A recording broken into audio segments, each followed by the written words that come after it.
Alright, here we are in lovely Bali, sitting on the beach, having a beer, having a bintang, and thought I'd do 10 quick tips on renting a motorbike in Bali.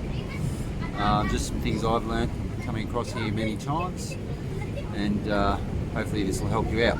So anyway, here we go, let's jump into it. I might actually extrapolate these out in some other videos, but for the time being I'll keep this video pretty short. So number one is your license. The only thing you typically need to rent a motorbike in Bali is an international license, easily available from, well, in Victoria and Australia it's from the RACB. So look, if you've got your own motorbike or scooter license, that certainly helps, which we'll go to the insurance section in a minute, but that's number one. So number two, insurance. If you do not have a motorbike license in Australia or elsewhere, and I probably can only speak for Australia here, is the insurance. You really need to look at the PDF or the regulations when you get your insurance. A lot of insurance coverage, standard coverage, will not cover you for motorbikes or scooters. Some are right up that they will only cover you for up to 100 cc's. So you want to look into that, because most of the bikes here, or most of the scooters here, 110 cc's upwards. Some insurances like Allianz have an insurance package which you just pay some more, an adventure pack, and you can then pay that, and then that'll cover you. However, again, read the PDF, because a lot of the time if you're drinking or you're not zero or whatever it might be, you're not covered. With the Allianz insurance, it's the standard insurance. If you've actually got a motorbike, they'll cover you, I think, for up to a 200cc bike without having to have the additional insurance. So sort of make sure you check that out. So on to number three, safety, helmet. Everyone, well, not everyone, but compared to a long time ago when I was first coming here, a lot of the locals didn't wear helmets. They seem to be wearing helmets now, and I think the police are picking them up on helmets. What you'll notice is, compared to Australia, where we have tight regulations on wearing helmets and most people wear gear on motorbikes and so on, here most people just wear a helmet, probably because of the heat. It's quite hot, so bare minimum, you need to wear a helmet. Get a helmet, pick the best helmet you can get off the people you're renting off. Don't ride a motorbike without a helmet, because if you come off, that's the first thing you're going to actually hit. Alright, number four is, so that's sort of the safety aspect. It's not as safe as Australia, say, but it's considering the speeds they go here, you just got to be careful. Number four, I've seen this a lot, happen a lot, practice. So if you haven't ridden the bike before, the best thing to do is either rent the bike and then sort of practice in a side street if you can find somewhere quiet. A bit hard to do in Bali, but still, you just want to practice. I've seen a couple of times where people, girls, guys, doesn't matter, they've just got on the bike, they've never done them, and tried to ping people straight away, or just didn't know what to do.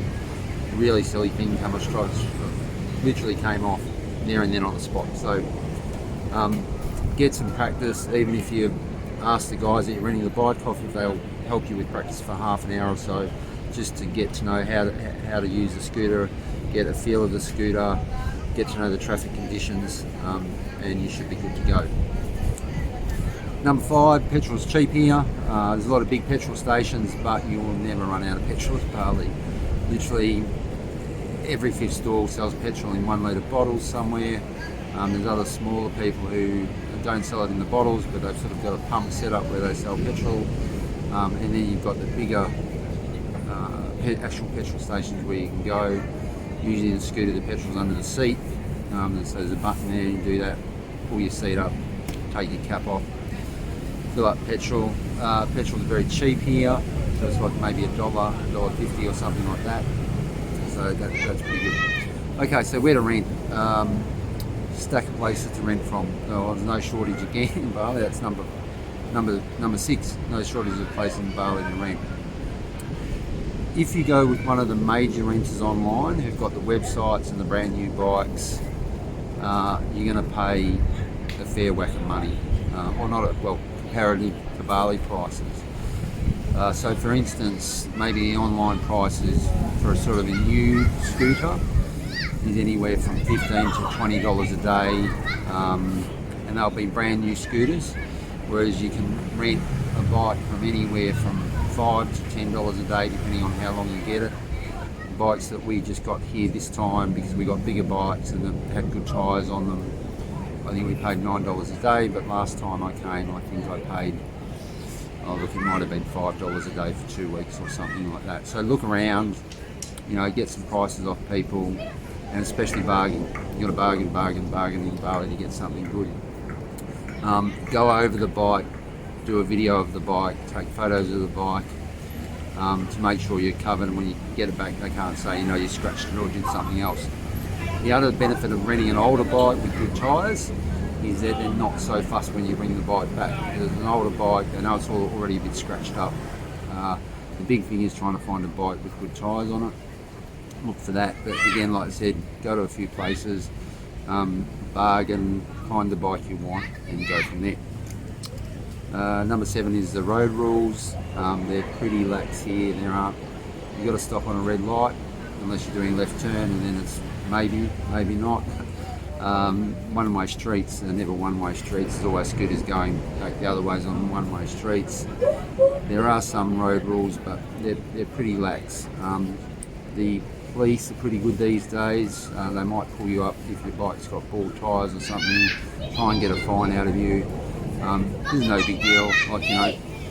Everyone bangs on about bribery or whatever. It's like, well, people are poor here. But compared to 10 years ago, that's the thing. It doesn't happen as much. Again, try and make sure you get a bike with good tyres, have your international licence, and then if you've got all that, it shouldn't be an issue. Luggage, easy to take luggage on the bike, so it goes under the seat. You can get hockey straps from like a Bintang Market or other places, strap your luggage on the back. If you don't want to bring actual luggage from wherever you're coming, you just want to bring carry-on. So that's one way of doing it, especially in Asia where it's hot. So it's not a big problem, but easy to carry luggage on your bike, piece of cake. That means you can tour the island easily. Alright, tours, stack of tours, this is number 9. Heaps of tours now online, probably 4, 5, 6 big companies doing it. If you'd like to do a tour where you either bring your own bike that you rented, or they'll supply bikes, day tours, overnight tours, have a look into them if you prefer to do a tour. Leave comments. Actually, I was looking at maybe doing tours myself a while back, or offering them, because I come here so often. So it'd be interesting to see people who are maybe a little bit older, who maybe want tours including accommodation, maybe leave some comments down below. And then freedom. The great thing about a bike is there's just massive amount of freedom on a motorbike or a scooter. So if you want to come here and you want to experience that freedom on a scooter, really great place to start, great place to learn to do a motorbike tour and all those sorts of things. Right, leave it from here. Leave some comments down below, tell me what you think, whatever comments you've had, whatever experience you've had in Bali, and catch you soon. Ciao.